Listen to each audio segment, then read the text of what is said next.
back to Tukuza. Welcome to church. It's time for my testimony, where we get to share and just get to hear amazing life transforming stories. But before we go to that, I'd like to read a few feedback on the Mixathon. Purity Mudoni is saying Angel Bernard's musical journey is amazing, and they're saying keep up the good work, you're a blessing. Thank you very much. Rose Okeyo is saying you love her na tusikose kucheza siteketei.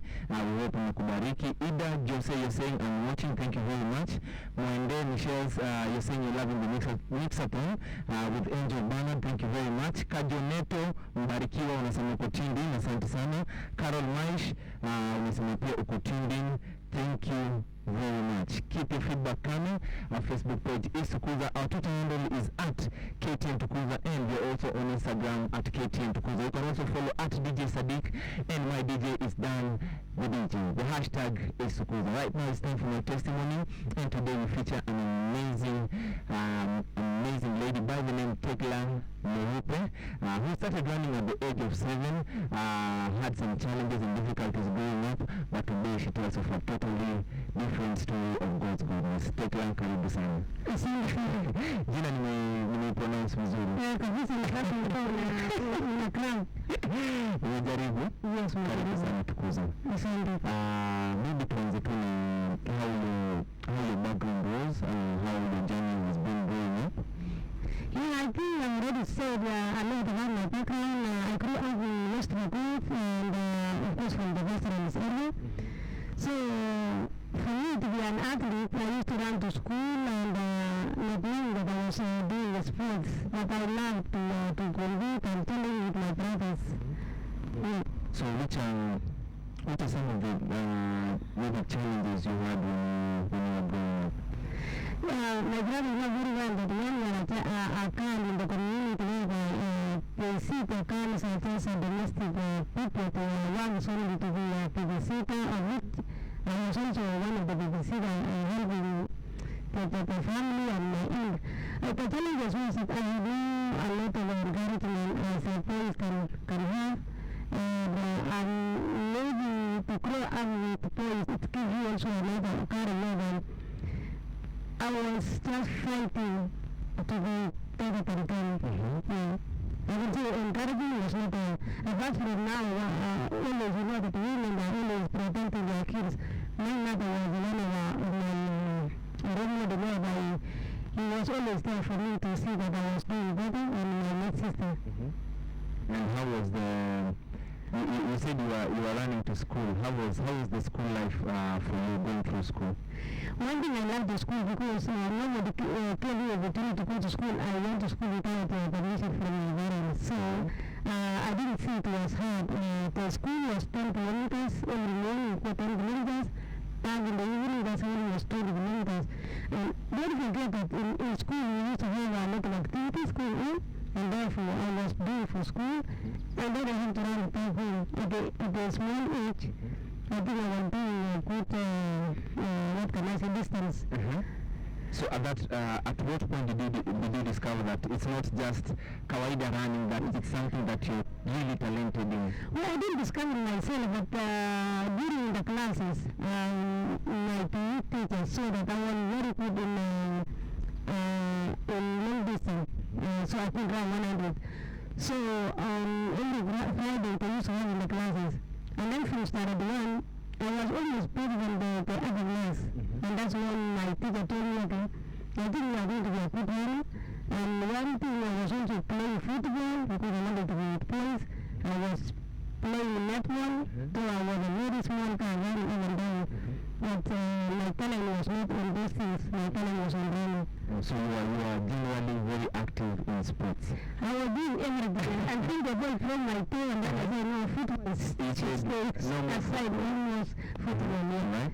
But as you are growing up, and which is the case for maybe most young people who want to either go into sports or who want to go into the arts or entertainment, sometimes our parents don't really approve of it, and your father was not very approving of the fact that you wanted to be an athlete. Tell us that story briefly.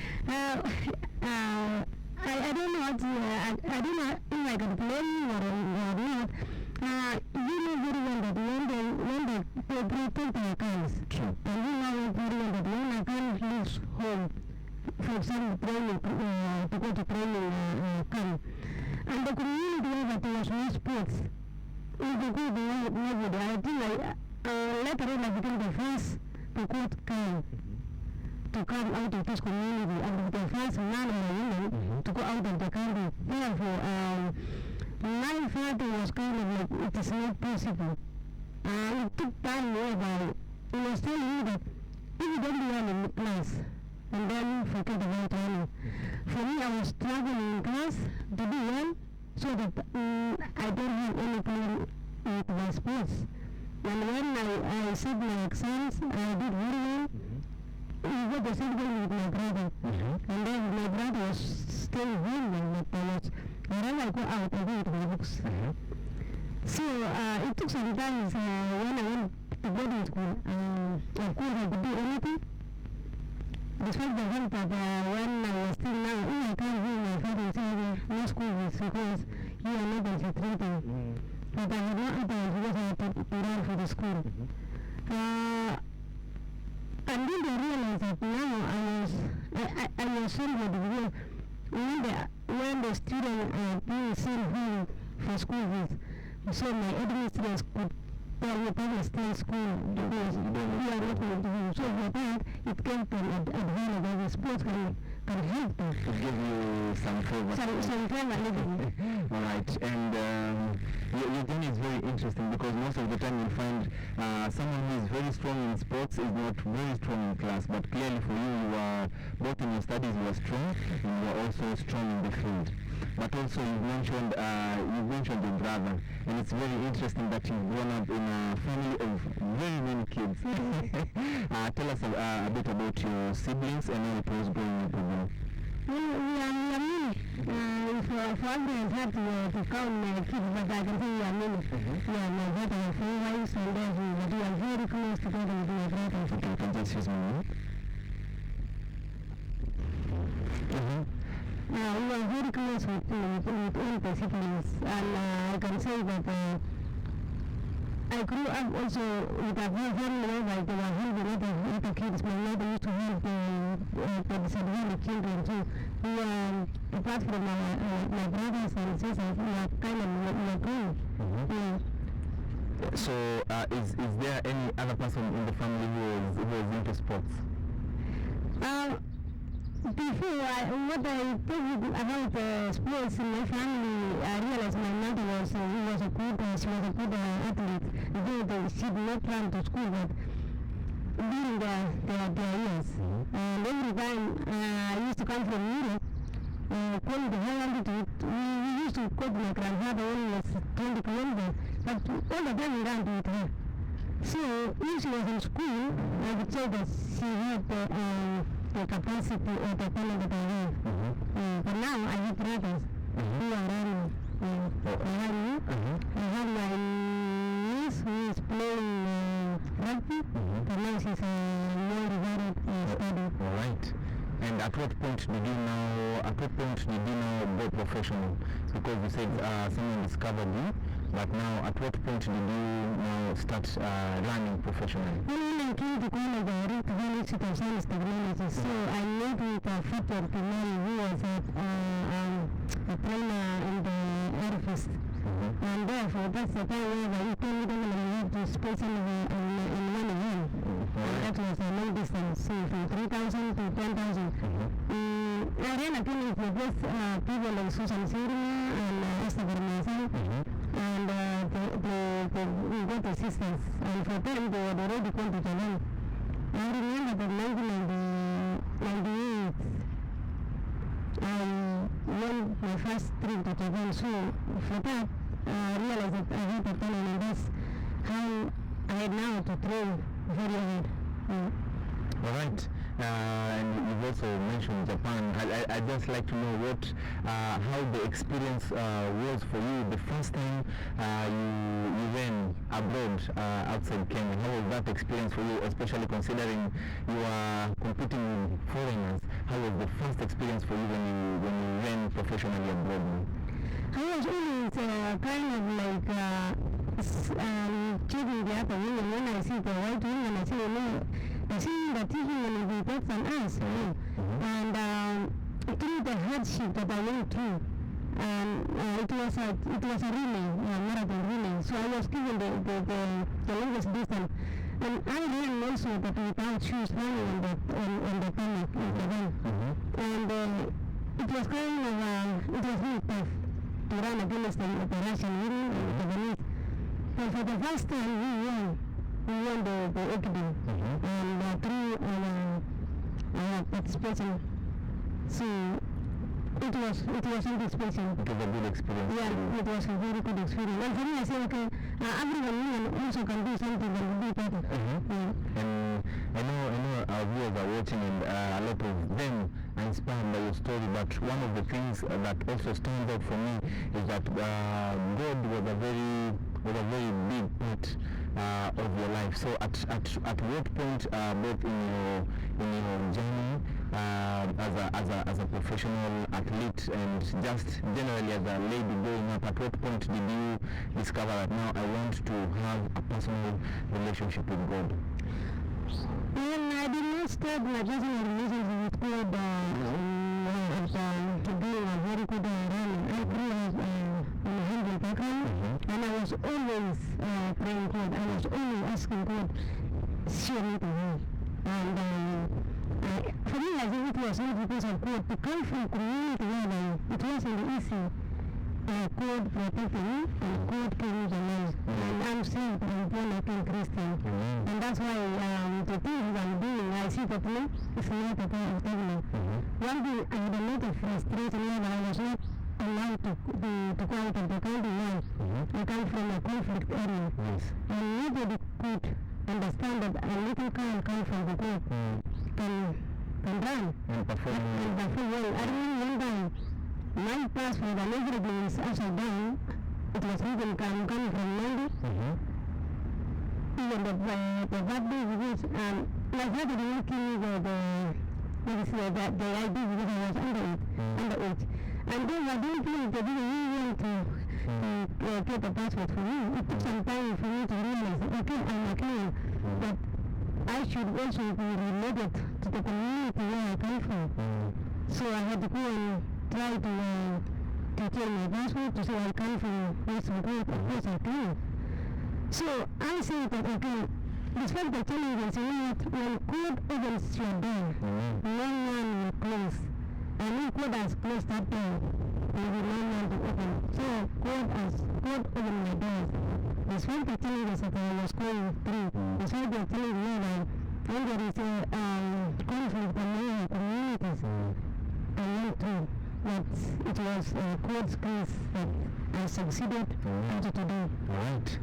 Tegla Lorupe with us right here on My Testimony, sharing her story. It's very inspiring, and apart from being an athlete, she's a musician as well, and she has an amazing song which we'll get to hear. And when we come back, we'll get to know more about her foundation, and she's very passionate about the women and the girl child. So when we come back, we'll get to know more about that. Her kids sing as well, so we'll get to know more about that as well. Right now, back to music. We've done the DJ. Keep it KTN Tukuza.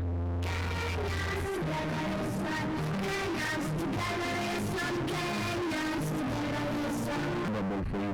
Well, I won many races, and the race that won is the New York Marathon, where I was the first African woman, the first Kenyan to win New York Marathon. And I won the world record in 1998, taken from English Christianity of Norway, that's from European.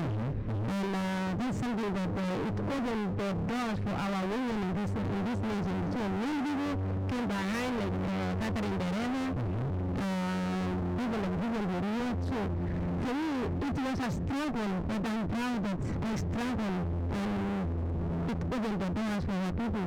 And also, a lot of respect from our country and why. Since I had a lot of teenagers here, I did not run away from the country. I said I will fight until somebody recognized my patriotism, that I love my nation. And today that I work with our people, our government, through sports. So those are the highlight. But the most important thing that I'm saying is peak in my career is the work that I came to give back to the community, to the nation. That's peace through sports. And you've been doing a lot, especially in terms of just giving back to community and just getting to see a change. And through the grace that God has given you, you've managed even to start a school in Kapenguria, which just mainly caters or helps the disadvantaged. Tell us a little bit about that. Well, I was also supported. I knew the means when you have a kid, you need help. And as we decide the areas that they have been fighting, we don't understand why the youths are fighting. When you talk about Turkana, talk about Tukuza, talk about the work that are not organized. There is so much disadvantage whereby they do not have quality education. So when you design a man who been using the gun to fight to get something, what do you give to? They need an alternative. They need an alternative. Yes. You replace a pen instead of having a pen. So I came with the idea to build a school. And we have that school whereby when the kids from this reformed warriors come together, we use as a place, as a platform where their parents can come and visit their kids. When the kids go home, they can always become an ambassador. I was with a kid of so and so. These are the people that we used to fight, but now we are family. So that's the way we can design our people and show them to you. It's not a big thing, but if you can help one person, it's not a difference. And therefore we have kids from Turkana, we have kids from North Kalimantan, and myself. And in terms of disarming, do you have like an approximate number of the warriors or that you've managed to disarm so far, and who you're working with in the school? Well, we have one thing we have now, like our security person, who was a very bad person. He was a very good person in our camp, and he has already 2 kids in our school. So for him, we say, no, I was a leader. We design really of the people. When we design one leader, we design everyone. And recently, the government supported the foundation through the Office of Internal Security and Mr. Boyet. We want to give out bikes to the leaders of those groups. For them to reach into this issue. It's easier for them to just to embrace them. So that's something that I want also to say, that we as a foundation, we don't so much about the government. We respond and we work together. Right. And you're also passionate about women and the girl child as well. What are you doing with the ladies, with your foundation? Yes, I am with it, not only for counseling. And when you see that a child needs protection and education, any child, a boy or a girl, because when you don't empower, of course, we need to empower so many different kinds. But don't forget that we are only living the right kinds and we are living that way. He is the one who get a gun. He is the one that we used by criminals to not bad things in this nation. Therefore, we have to embrace and have the school for both kinds and ways. And therefore, as you said, we build a dormitory for girls. They used to stay in place. We don't have enough resources. Now they don't know what they tell me to do. These are very small ones. They come and say, Mama Tegla, why is it that you are building the dormitory with the girls? You see, I'm already subjected. I'm going to the girls, but you know what I'm doing? So you know, you are strong men. You know, you have to empower them. You are strong men. So let's protect the weaker one. And tomorrow we build dormitory for you. So they will proud. So they are people. And among both the warriors that you've managed to disarm and the girls that you're educating as well, are there some of them whom you've discovered different talents, including what you're very gifted in, athletics? Are there some who are gifted in different sports that you discovered? I think when you have a name, you just surpass the others. So our school, they have been terrorizing the whole community. We do not have a good track because we are still new. But last time we won what you call handball, dance. We have football. We have kids who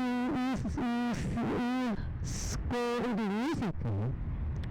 We have network, we have volleyball, and we have athletics. Right. So every time they compete, even though they are young, they say, oh, they are coming from Tegla Lorupe. So they are not there to give a little week. So, and also we did very well in the county in education. We got a call for English and Swahili. So this school, it just started with the academy. So I'm really proud of our kids and our teachers. And as you know, that when the kids come from this poor community, education is very, very fundamental. It's a priority. They clean on that. And you should visit them. And we have one also who want to be in media. So I think you come and you have a talent there. We will come and we have like a talent search and a mentorship program for them. All right.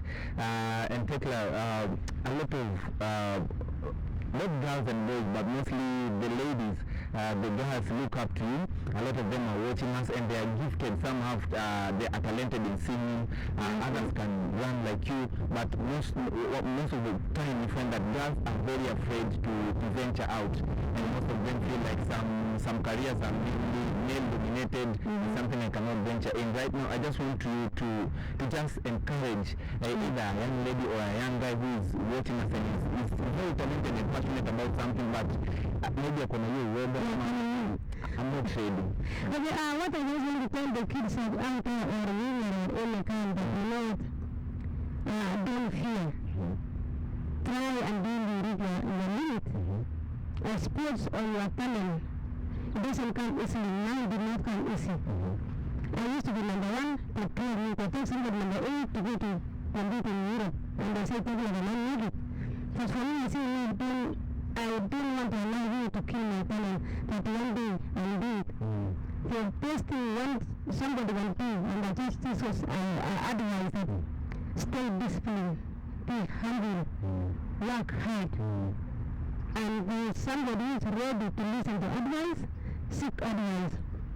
Stay away from that country. When you succeed, you bring those people to the seat that you see that country things need hard to struggle. I remember my family. When you people like Yamani, you give them money as lives and not a family. It's very humble background. But he struggle very hard. And where is he now? At the top. At the top. So out there you can do it.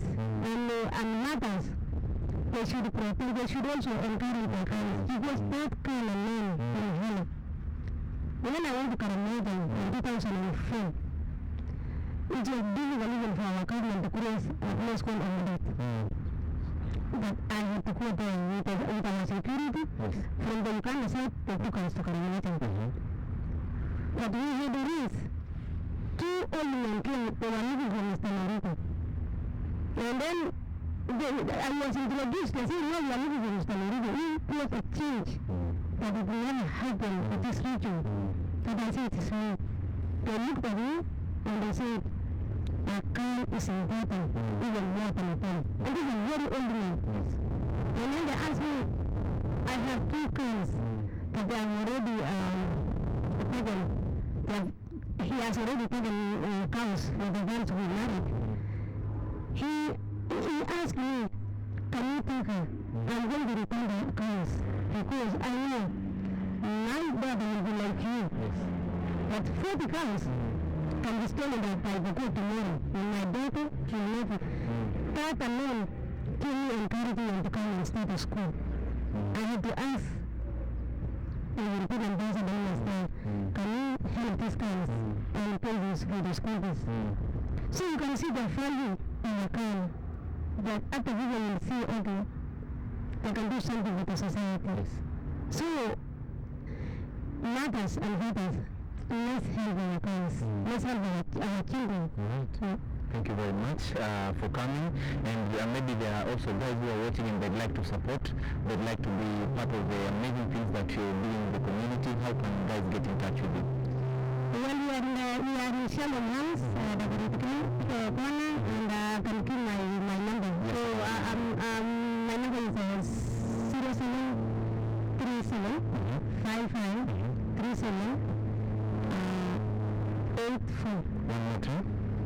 07 35 55 37 84. All right. So if you'd like to get in touch with Tegla and just get to be part of the amazing things that she's doing, or if you have an inquiry concerning the different things that she does and you'd like to be part of it or support, kindly get in touch with her through that number. Thank you so much for coming through to KTN Tukuza. Next time, we look forward to having your kids as well. Asante, let's go and see our youths in Kasarani. Kabisa. Asante, Thank you very much.